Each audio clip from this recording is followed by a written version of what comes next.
Hello everyone, क्या हाल चाल है बच्चों? बढ़िया एकदम। क्या बात है, क्या बात है, क्या बात है।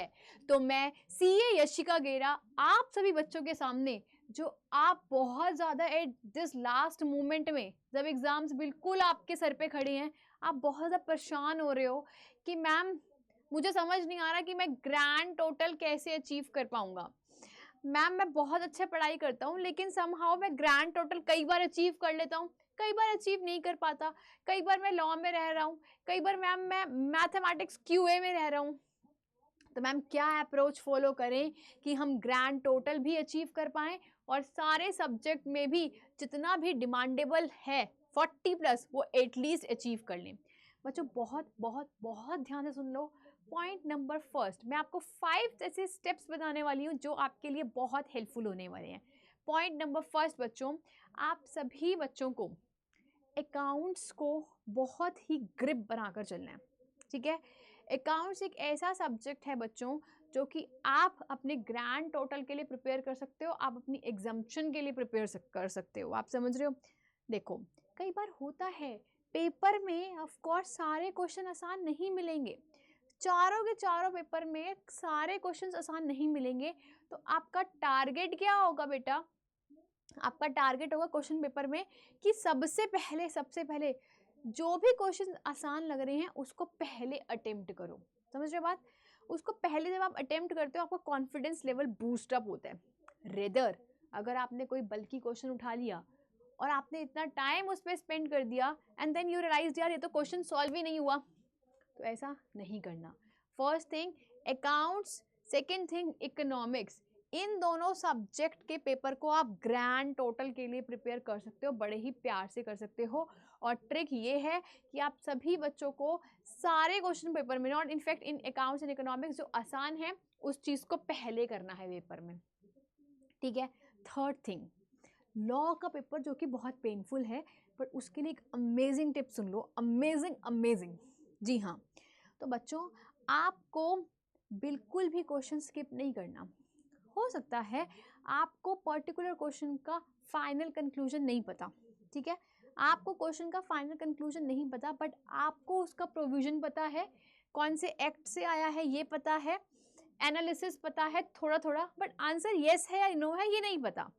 आपको 101% क्वेश्चन अटेम्प्ट करो। हम आपको हमेशा बताते हैं कि आपको 4 स्टेप्स में अपना लॉ लिखना है, राइट।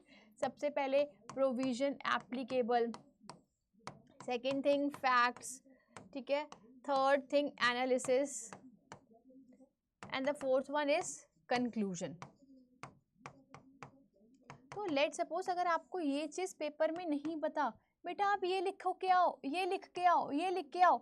6 मार्क्स का क्वेश्चन है, 8 मार्क्स का क्वेश्चन है, 5 मार्क्स का क्वेश्चन है, आपको ये सब लिखने के एग्जाम्स में मार्क्स मिलेंगे। स्टेप्स वाइज मार्किंग होती है। अगर ये चीज़ रह भी जाएगी विच इज़ ओके, आप समझ रहे हो? आपको छोड़ना कोई क्वेश्चन किसी में भी नहीं है, not in law, not in accounts, and नहीं छोड़ना। आप समझ रहे हो मेरी बात? लिखने के स्टेप वाइज में आपको मार्किंग मिलेगी, इधर इन अकाउंट्स इधर इन लॉ। तो ये रूल तो गांठ बांध दो कि साहब करना ही करना है, ठीक है। नेक्स्ट इंपॉर्टेंट थिंग बच्चों, आपको पहले 15 मिनट में जब आपके पास पेपर आता है ना, फर्स्ट 15 मिनट्स में, उस टाइम पे आपको ये आपका फाइनल कंक्लूजन हो जाना चाहिए कि आप सभी बच्चों को कौन सा पेपर के अंदर जो क्वेश्चन है वो नहीं करने वाले आप। क्योंकि अगर ये आपने 15 मिनट्स में डिसाइड नहीं करा, जो आप थ्रू आउट द पेपर करोगे आपको समझ ही नहीं आएगा यार कौन सा क्वेश्चन छोड़ना है और कौन सा नहीं छोड़ना। आपने किसी का क्वेश्चन का कौन सा पार्ट उठा लिया, कभी किसी क्वेश्चन का कौन सा हिस्सा उठा लिया, तो ये मिस्टेक नहीं करनी है। फर्स्ट 15 मिनट्स में फटाफट से क्वेश्चन को बारीकी से पढ़ो। 15 मिनट को बहुत क्रूशियल तरीके से यूज़ करना है। फटाफट से क्वेश्चन पेपर को पढ़ो, पेन पेंसिल हाथ में लेकर बैठो, देखो अच्छा ये आता है तो उसके साथ छोटा सा सेक्शन नंबर लिख दो या थोड़ा सा छोटा सा कॉन्ट्रैक्ट एक्ट लिख दो जो कि आपको लग रहा है यहाँ से क्वेश्चन आया है। जो नहीं आता उसको पहले ही क्वेश्चन पेपर में 15 मिनट में कैंसिल कर दो उस क्वेश्चन को कि साहब ये नहीं करना। तो इस चीज़ का फाइनल कंक्लूजन हो जाना चाहिए in that 15 minutes. Next and most important thing, speed. ये बिल्कुल भी एक्सेप्टेबल नहीं है कि मैडम मेरा क्वेश्चन पेपर पूरा नहीं हुआ एमटीबीज करो, अभी करो, अपनी स्पीड मेंटेन करो, 3 घंटे के अंदर पूरा पेपर सॉल्व करना है यार, क्योंकि तुम खुद सोचो तो सही, सोचो तो सही साहब, आपको मार्क्स जो मिल रहे हैं, आप कहीं 2-3 नंबर से बस रह रहे हो, समझ रहे हो।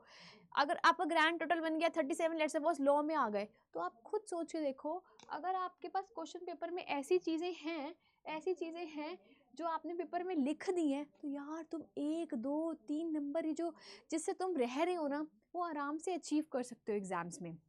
अंडरस्टूड। तो आपको ये सब पॉइंटर्स ज़रूर लिखने हैं, छोड़ना नहीं है। जितनी जल्दी पेपर मिलता है, फटाफट से लिखना स्टार्ट करो। एमटीपीज की रिवीजन आज से ही शुरू कर दो, बहुत कम दिन बचे हैं। I hope this will be really really helpful for you. और गाइस फटाफट से जाकर प्रिपरेशन तैयार कर दो, इन सब चीज़ों पर ध्यान रख लो। Keep smiling, stay blessed and all the best बच्चों।